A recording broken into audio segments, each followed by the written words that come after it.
যুক্তরাষ্ট্রের new York থেকে doctor Ferdous Khandakar বলছি। জয় বাংলা, জয় বঙ্গবন্ধু।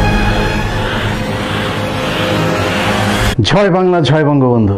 এটা এখন বাংলাদেশের চোরেদের জাতীয় স্লোগান এবং মুজিব কোড হচ্ছে বাংলাদেশে যত চোর আছে তাদের জাতীয় প্রতীক। ৭১-এ কম্বল চুরি করতো, ব্যাংক ডাকাত ছিল, তাদেরই বংশ পরম্পরায় আজকে ভোটচোর এবং চালচোর। এই মুহূর্তে আপনারা যার মুখ থেকে এই স্লোগানটি শুনলেন, তেনার নাম হচ্ছে ডাক্তার ফেরদৌস খন্দকার। হালের এই মুহূর্তে সবচাইতে আলোচিত এবং সফল একজন চিকিৎসক, যিনি আমেরিকার ৩২ কোটি মানুষের জীবন বাঁচিয়ে এখন ১৭ কোটি বাংলাদেশের মানুষের জীবন বাঁচানোর জন্য ঢাকায় অবস্থান করছেন।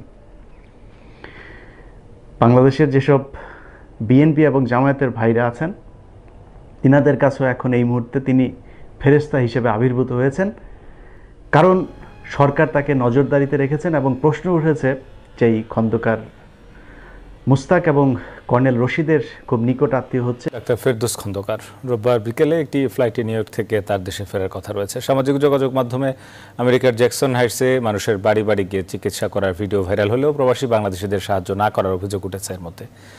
এছাড়াও ছাত্রজীবনে চট্টগ্রাম মেডিকেলে অধ্যয়নরত অবস্থায় ছাত্রদলের সক্রিয় নেতা ছিলেন ডাক্তার ফেরদৌস। কুমিল্লার দেবিদ্বারে বঙ্গবন্ধুর খুনি খন্দকার মোস্তাকের ভাগ্নে আমেরিকাতেও বিএনপি জামাতের সাথে যুক্ত ছিলেন। ২০১৮ সাল থেকে বিভিন্ন সময় আওয়ামী লীগের সাথে সম্পৃক্ত হওয়ার তিনি চেষ্টা চালিয়ে যাচ্ছিলেন। সিদ্দিকুর রহমানের মাধ্যমে বিপুল পরিমাণ অর্থ প্রদানের পর নিউ ইয়র্কের বড় পদও হাতে নিতে চেয়েছিলেন তিনি। সেখানে সুবিধা করতে না পারায় বাংলাদেশ আওয়ামী লীগের সাথে যুক্ত হওয়ার জন্য এই মহামারীকে কাজে লাগিয়ে সামাজিক যোগাযোগ মাধ্যমে ভাইরাল হয়ে সুবিধা নেয়ার অভিযোগও উঠেছে তার বিরুদ্ধে। আরেকটা কারণ আছে, সেটা হচ্ছে এই মুহূর্তে ধরুন যদি শয়তান ঢাকার কোনো রাস্তায় এসে নেমে বলে আমি শয়তান এবং আমি আওয়ামী লীগের বিরুদ্ধে কাজ করতে চাই, আমি শেখ হাসিনাকে ঘৃণা করি, তাহলেও দেখবেন বাংলাদেশের অন্তত ৫০% মানুষ শয়তানকে সাপোর্ট করবে, কারণ শয়তানের চাইতেও বড় শয়তান হচ্ছে এই বর্তমান আওয়ামী সরকার, শেখ হাসিনা থেকে শুরু করে যারা দেশ চালাচ্ছেন। আপনারা যদি আমার কথা বিশ্বাস না হয় তাহলে নাসিমের অসুস্থতার কথা এবং জাফরুল্লাহ স্যারের অসুস্থতার কথা, এই দুটা পত্রিকার বিভিন্ন পেজগুলোতে যে নিউজটা দেওয়া হয়েছে সেখানে মানুষের মন্তব্যগুলো আপনারা শুনবেন, দেখবেন। সেদিকে যাচ্ছি না, এখন আমাদের আজকে যাকে নিয়ে কথা বলতে চাই সেই ডাক্তার ফেরদৌস খন্দকার। তিনি আপনারা নিশ্চয়ই জানেন, তার জন্য ঝাঁপিয়ে পড়েছেন সোশ্যাল মিডিয়াতে যে তিনি বাংলাদেশের ১৭ কোটি মানুষের জীবন বাঁচানোর জন্য এসে এখন সরকারের রোষানলে পড়েছেন, এই কারণেই তার পক্ষ নিয়েছেন।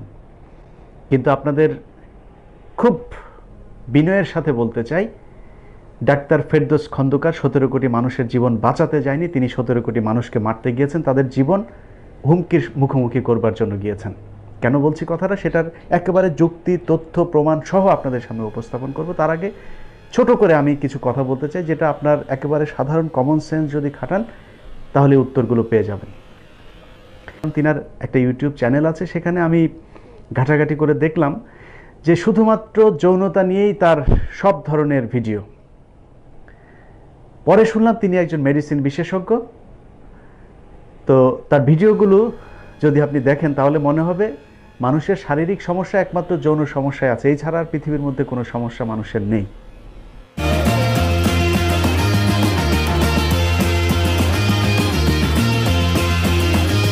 শুধু স্বাগত জানাই আমাদের এই ইউটিউব চ্যানেলটিতে।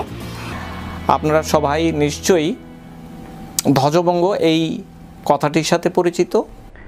সেটা তার ব্যক্তিগত ব্যাপার, কিন্তু যেটা আমাদের জানার দরকার সেটা হচ্ছে কয়েকদিন ধরেই বাংলাদেশের কিছু পত্রিকা, টেলিভিশন দেখছি যে তাকে নিয়ে কথা বলা হচ্ছে। তিনি মাউন্ট সিনাইয়ের একজন ডাক্তার, মেডিসিন বিশেষজ্ঞ। আসলে তিনি সেখানকার চিকিৎসক না, যতটুকু জানতে পারলাম।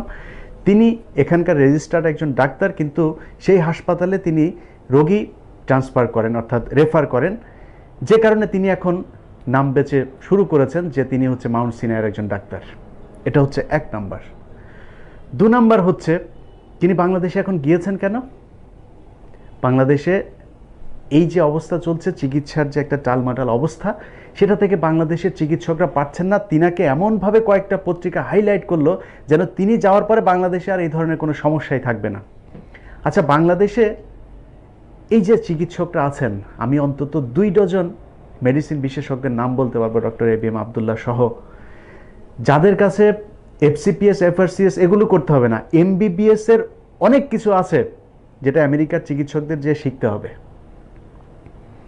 ডাক্তার ফেরদৌসের মতো অনেক চিকিৎসককে গিয়ে তাদের কাছে এখনো MBBS এর ক্লাস করতে হবে, কারণ বাংলাদেশের ডাক্তাররা যত ধরনের সীমাবদ্ধতা নিয়ে সেখানে কাজ করে এটা অকল্পনীয়। এখন আমাদের সিস্টেম তাদেরকে কোন জায়গায় নিয়ে গেছে, চিকিৎসা পায় না মানুষ, সেটা কেন আপনারা সব ভালো করে জানেন, কিন্তু ডাক্তারদের যে ক্যাপাসিটি, ডাক্তারদের যে দক্ষতা, সেটা নিয়ে প্রশ্ন তুলবার কোনো কারণ নেই। চিকিৎসক হিসাবে তার বাংলাদেশে দরকার নেই, তিনি চিকিৎসকদের জন্য সরঞ্জামাদি নিয়ে যেতে পারেন। তিনি কত কোটি টন, কয় জাহাজ N95 বা বাংলাদেশে তো সেটার নাম হচ্ছে পিপিপি কত টন বা কত জাহাজ, কতটা N95 মাস্ক নিয়ে গেছেন তিনি। কি করবে সে বাংলাদেশ এখন গিয়ে? পৃথিবীতে কি এটার ভ্যাকসিন বের হয়েছে? তিনি ভ্যাকসিন নিয়ে গিয়েছেন, সেখানে কোনো কিছু নিয়ে গিয়েছেন বা এর ট্রিটমেন্টের কোনো ওষুধ নিয়ে গিয়েছেন, আবিষ্কার করেছেন তিনি? আমাদের কয়েকটা গণমাধ্যমের অবস্থাগুলো আমার দেখে যেটা মনে হয়েছে যে তিনি ভ্যাকসিন আবিষ্কার করে ফেলেছেন এবং যুক্তরাষ্ট্র থেকে তিনি গিয়েছেন, সেখানে যুক্তরাষ্ট্রকে তিনি ওই ভ্যাকসিন দেন না, একমাত্র বাংলাদেশকে ভ্যাকসিন দেওয়ার জন্য গিয়েছেন। তিনি এখন সবাইকে বাঁচিয়ে ফেলেন। এখন আসি অন্য প্রশ্নে, সেটা হচ্ছে যারা ডানপন্থী মানুষজন আছেন, আওয়ামী লীগের লোকজন যারা তাকে এখন পিক আপ করেছেন, তাদেরকে কিছু কথা বলতে চাই। সেই কথাগুলো আপনাদের বোঝানোর জন্য আমি ডাক্তার ফেরদৌসের কিছু বক্তব্য শোনাতে চাই। প্রতিটা বক্তব্যের আমি যুক্তি খণ্ডন করব। আপনারা এই বক্তব্যগুলো শুনবার পরে বিচার করবেন ডাক্তার ফেরদৌস আসলে কে। আসুন একটু বিস্তারিত শুনি কোথায় ভুল ছিল প্রথম থেকেই। ধরুন আমি যদি কম্পেয়ার করি যুক্তরাষ্ট্রের প্রেসিডেন্ট ডোনাল্ড ট্রাম্প এবং তার অবস্থান এবং বাংলাদেশের প্রধানমন্ত্রী, মাননীয় প্রধানমন্ত্রী শেখ হাসিনা, যদি এইভাবে কম্পেয়ারটি করি যে যুক্তরাষ্ট্রের টিম এবং বাংলাদেশ টিমের মধ্যে, প্রথম থেকেই প্রেসিডেন্ট ডোনাল্ড ট্রাম্প কোনোভাবেই এটিকে পাত্তা দেননি। ওনাকে বলা হয়েছে গত বছরের নভেম্বর মাস থেকে, ডিসেম্বর মাস থেকে, জানুয়ারি থেকে যে এইটি আসছে, প্যান্ডেমিক, এটি রিয়েল। উনি বলেছেন সরাসরি ওপেনলি এটি হোক্স, এটি একটি চাইনিজ ভাইরাস, এটি একটি মজা করার জিনিস। তো উনি মোটেও পাত্তা দেননি। সেখানে মাননীয় প্রধানমন্ত্রী তিনি আজকে প্রায় 2.5 মাস 3 মাস ধরে উনি কিন্তু ওনার টিমকে আগে থেকে বলেছেন তোমরা সামনে আসো, এটি প্রস্তুত থাকতে হবে, এটি নিয়ে কাজ করতে হবে। উনি প্রথম থেকে এনকারেজ করেছেন যে সায়েন্টিস্টরা যেন টিমগুলো সামনে এসে কাজ করে। প্রিয় দর্শক, আপনারা নিশ্চয়ই জানেন যে 3 মাস আগে থেকে বাংলাদেশ সরকার কিসের প্রস্তুতি নিয়েছিল? চাল চুরির নাকি মুজিববর্ষ উদযাপনের? সেই প্রশ্নটা আপনাদের কাছেই থাকলো। চলুন পরের বক্তব্যটা শোনা যাক। যুক্তরাষ্ট্রের প্রেসিডেন্টকে বলা হয়েছিল আপনি মাস্ক পরেন না কেন? উনি গত পরশুদিন পর্যন্ত বলেছেন যে আমি এই মাস্কে বিশ্বাস করি না, আমি পরবো না ব্যক্তিগতভাবে, সেটি যত সমস্যায় থাকুক। দেখুন, বিজ্ঞানের পুরো বিপরীতে কাজ করছে এই গোষ্ঠীটি। আমাদের প্রধানমন্ত্রী সামনে থেকে এগিয়ে উনি মানুষকে শেখাচ্ছেন যে কিভাবে হাঁচি দিলে এটিকে ম্যানেজ করতে হবে, কিভাবে কাশি দিলে ম্যানেজ করতে হবে, কিভাবে হাগু পরিষ্কার করতে হয় সেটাও তিনি আমাদেরকে শিখিয়ে দিয়েছেন। ডাক্তার ফেরদৌস খন্দকার সেভাবেই এখন হাগু করেন। ফেরদৌস খন্দকার, আপনি আমেরিকার সবচাইতে ঝুঁকিপূর্ণ যে জায়গা সেটা হচ্ছে নিউ ইয়র্ক, নিউ ইয়র্কের সবচাইতে ঝুঁকিপূর্ণ জায়গা সেটা হচ্ছে কুইন্স, কুইন্সের সবচাইতে ঝুঁকিপূর্ণ জায়গা হচ্ছে জ্যাকসন হাইটস, জ্যাকসন হাইটসের সবচাইতে ঝুঁকিপূর্ণ জায়গা হচ্ছে এলমাস হসপিটাল, যেটার পাশে আপনি সবসময় ছিলেন, আমিও সেখানেই থাকি। আপনি বলতে পারবেন যে একজন চিকিৎসক অভিযোগ করেছে তাকে 2 নাম্বার মাস্ক দেওয়া হয়েছে, তাকে পিপিই দেওয়া হয় নাই? একজন চিকিৎসকের কোনো ধরনের অভিযোগ ছিল? ছিল না। এখানে 1 লক্ষের উপরে মানুষ মারা গেছে, তারপরে এই অভিযোগ কেউ করতে পারে নাই। এবং প্রেসিডেন্ট ট্রাম্প ব্যক্তিগতভাবে সে মাস্ক পরলো কি না পরলো সেটা কারোর দেখার বিষয় না, সে জনগণকে মাস্ক নিশ্চিত করেছে কিনা সেটা হচ্ছে দেখার বিষয়। এখন আপনি বাংলাদেশের গণভবন, বঙ্গভবন খুব সুন্দর করে আপনি সিকিউর করে রাখলেন, জীবাণুনাশক স্প্রে করে রাখলেন সারাক্ষণ, আর সারা দেশের মানুষ না খেয়ে মরছে, না চিকিৎসা পেয়ে মরছে, সেটা কোনো সমস্যা না। আপনি যিনি আওয়ামী লীগ করেন, আপনি নিজের কাছে প্রশ্ন করুন, আপনার নিকট আত্মীয়, আমার ফেসবুকে যারা আছেন দেখি তো, আপনি যাচ্ছেন, আপনি আইসিইউ পাচ্ছেন না কেন? এখন সব কিছু ভিআইপিদের জন্য, আপনি ভিআইপি না হলে কিছুই পাবেন না। এই হচ্ছে বাংলাদেশ আর এইখানকার মতো যেই পার্থক্য সেটা। আমাদের যুক্তরাষ্ট্রের ত্রাণের ব্যাপারটিতে বোধহয় এখনো অনেকখানি পিছিয়ে। আমরা শুনছি দিবে, সামনে আসবে, এইগুলো শোনা যাচ্ছে, কিন্তু বাংলাদেশে কিন্তু এই ব্যাপারে সরকার এগিয়ে এসেছে। 10 টাকা কেজিতে চাল দিচ্ছেন OMS এর মাধ্যমে। সরকার তার মতো করে চেষ্টা করছে। বিশ্বাস করেন, তার বক্তব্যের এই অংশটুকু শোনার পর দীর্ঘক্ষণ আমার মাথা ঘুরছিল।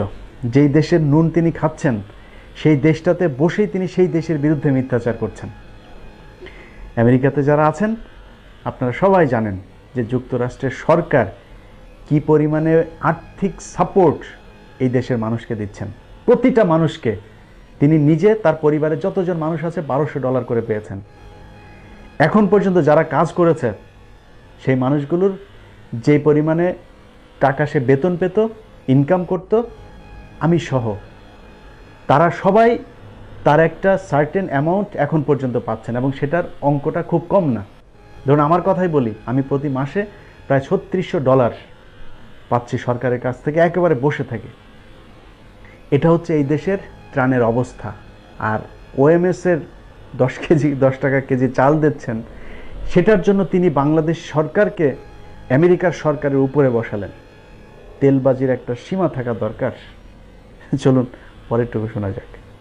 এখনো পর্যন্ত যুক্তরাষ্ট্রে কখনো ডাক্তারদের জন্য পার্টিকুলার কোনো প্রণোদনা ঘোষণা করা হয়নি যে আপনি আপনার কোনো ক্ষতি হলে আপনাকে বিশেষভাবে এইভাবে দেয়া হবে, সেই রকম কিছু নয়। গত পরশুদিন দেখলাম যে বাংলাদেশ সরকারের পক্ষ থেকে প্রণোদনা দেয়া হয়েছে ডাক্তারদের, যারা ফিল্ডে কাজ করবেন, যারা তাদের বেস্ট দেবেন, তাদের ভবিষ্যতে প্রমোশনের জন্য ব্যবস্থা করা হবে বা প্রণোদনাও দেওয়া হবে যে তারা ক্ষতিগ্রস্ত হলে কি হবে। এইটি কিন্তু আমাদের মাননীয় প্রধানমন্ত্রী উনি সামনে থেকে দিয়ে যাচ্ছেন এই ব্যাপারটি, যেন ডাক্তারদের মোরাল ভালো থাকে, স্বাস্থ্যকর্মীদের মোরাল ভালো থাকে, এই যোদ্ধারা যেন কঠিনভাবে এই যুদ্ধে অংশগ্রহণ করতে পারে। এবং এর পরেই দেখা গিয়েছে যে ডাক্তার সমাজ নড়ে চড়ে বসেছে, তাদেরকে এখন আরো বেশি পাওয়া যাচ্ছে, আশা করি সামনেও আরো আসবে। দেখুন, আমি যুক্তরাষ্ট্রে আছি, আপনাদের অনেক পরিচিত মানুষ যুক্তরাষ্ট্রে আছে। একটু জিজ্ঞেস করবেন এখানে যারা হসপিটাল ব্যবস্থাপনার পুরো প্রক্রিয়াটার সাথে আছে, একেবারে সেখানকার সিকিউরিটি থেকে শুরু করে একজন চিকিৎসক যেই আছে, তাদেরকে কত ধরনের সুযোগ সুবিধা এই যুক্তরাষ্ট্র সরকার এই সময়টাতে দিয়েছে। আমার পরিচিত একজনের বোন নার্স, তাকে $128 প্রতি ঘন্টায় পে করতে চেয়েছে, সে চাকরি ছেড়ে দিয়েছে এই কারণে যে এই সময়টাতে তারা চেয়েছে যে তাদেরকে ধরে রাখতে, কিন্তু সে চাকরি করে নাই। তো এই ধরনের অনেক সুযোগ সুবিধা আছে যেগুলো কিনা বর্তমান এই সরকার এখানে দিয়েছে, তাদের সাথে বাংলাদেশ সরকারকে তিনি তুলনা করছেন। এর চাইতে মিথ্যাচার আর কিছু হতে পারে না। চলুন তার পরের বক্তব্য শোনা যাক। যুক্তরাষ্ট্রে এখনো সামরিক বাহিনীর সেই রকম প্রেজেন্স নেই। হ্যাঁ, কিছু কিছু পকেটে দেখা গেছে ন্যাশনাল গার্ড আছে বা আসছে, কিন্তু সেইভাবে নয়। সেই ক্ষেত্রে আইন শৃঙ্খলা বাহিনী এবং সামরিক বাহিনী বাংলাদেশে অলরেডি মোটামুটি পুরো ব্যাপারটির সাথে মারাত্মকভাবে ইনভলভ হয়ে গেছে। তাতে মানুষের মনোবল একটি নির্দিষ্ট জায়গায় চলে গিয়েছে বলে আমি বিশ্বাস করি। তার কোনো কথার সাথে যদি আমি একমত নাও হই, তাহলে এই কথাটার সাথে একমত পোষণ করছি যে বাংলাদেশে এই মুহূর্তে সেনাবাহিনী শুধু ত্রাণ দেওয়ার জন্য না, কিংবা ম্যাজিস্ট্রেসি পাওয়ার নিয়ে তারপরে রাস্তায় নামার জন্য না, সেনাবাহিনীর উচিত ক্ষমতা টেক ওভার করা এবং অন্তত 2 থেকে 3 বছর বাংলাদেশের ক্ষমতা পরিচালনা করা। তারপরে নির্বাচন দিয়ে, যেহেতু আওয়ামী লীগের 80% ভোটার আছে, সমর্থন তাদের সেই পর্যায়ে গিয়েছে, তারাই তো ক্ষমতায় আসবে, তারপরে আবার তাদেরকে ক্ষমতায় বসিয়ে চলে আসুক। কিন্তু এই মুহূর্তে সেনাবাহিনী বাংলাদেশের ক্ষমতা নেওয়া খুবই জরুরি। আপনাদের অনেকেরই হয়তো আপত্তি থাকতে পারে আমার এই কথাটাতে, কিন্তু নিকট অতীতে নির্বাচন সহ বিভিন্ন জায়গায় সেনাবাহিনীর কিছু ছোটোখাটো বিতর্কিত ভূমিকা ছিল। কিন্তু আমি এখনো পর্যন্ত মনে করি বাংলাদেশের দেশপ্রেম যদি আপনাকে খুঁজতে হয়, সেটা খোঁজার জন্য ক্যান্টনমেন্টে ঢুকতে হবে। এখনো পর্যন্ত বাহির থেকে যুক্তরাষ্ট্রে প্রচুর সংকট, ডাক্তারের এই মুহূর্তে স্বাস্থ্যকর্মীর সংকট, কিন্তু বাহির থেকে অথবা ইয়াং ফিজিশিয়ান বাহির থেকে যারা এসে পরীক্ষা দিয়ে রয়েছে, তৈরি হয়ে রয়েছে, তাদেরকে যে ঢালাওভাবে নেবেন, কাজে লাগাবেন, এইরকম কোনো বক্তব্য কিন্তু এখনো শোনা যাচ্ছে না। অর্থাৎ আমাদের প্রয়োজন আছে কিন্তু আমরা নেব না, এটি বিশাল এগোইস্টিক প্রবলেম নিয়ে চলছে। সেইখানে বাংলাদেশ সরকার এবং আমাদের মাননীয় প্রধানমন্ত্রী নিজে বলে দিয়েছেন যে আমরা প্রয়োজনে বিদেশ থেকে ডক্টর আনবো। আর তারই অংশ হিসাবে তিনি এখন বাংলাদেশে শেখ হাসিনা যে ঘোষণা দিয়েছিলেন বিদেশ থেকে প্রয়োজনে ডাক্তার আমদানি করবেন, সে আমদানির অংশ হচ্ছে ডাক্তার ফেরদৌস খন্দকার। এখন তিনি দেশে গিয়েছেন, বাংলাদেশের চিকিৎসক, নার্স, তারপরে হসপিটাল যা কিছু আছে সব বন্ধ করে দেন। ডাক্তার ফেরদৌস এখন একা সবকিছু সামাল দিয়ে দিতে পারবেন। এছাড়াও তিনি ডাক্তার জাফরুল্লাহর করোনা আক্রান্তের বিষয়টি নিয়েও চরমভাবে কটাক্ষ করেছেন।